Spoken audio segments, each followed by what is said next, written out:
ভাই রে ভাই, এবারের বিপিএলে সবচেয়ে হট টপিক কি? ইয়াসা সাগর, গুলিস্তানের হেলমেট, চিটাগাং কিংসের মালিকের হাস্যকর ইস্যু, নাকি ক্রিকেটারদের ম্যাচ বয়কট কাণ্ড?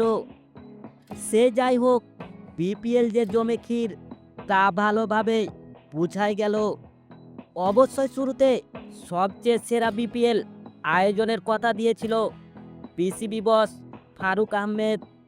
আপাতত দৃষ্টিতে অত্যন্ত আলোচিত সমালোচিত বিপিএল তিনি আয়োজন করতে পেরেছেন বটে। বিপিএলের নানা ইস্যু এখন আন্তর্জাতিক মিডিয়ায় টপ হেডলাইন।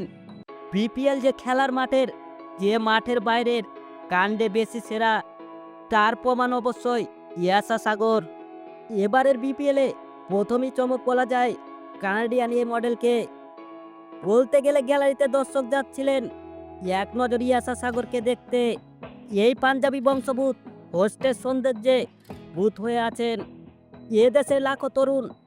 এই তরুণীর জাদুতে চিটাগাং কিংসের ফ্যান ফলোয়ার সংখ্যা বেড়েছিল হু হু করে।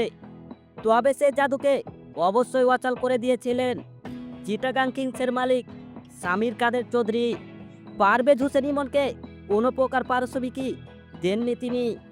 তবে তার কারণ হিসাবে অবশ্যই ব্যক্তিগত সন্তুষ্টির অর্জনের কথা বলেছেন সামির চৌধুরী।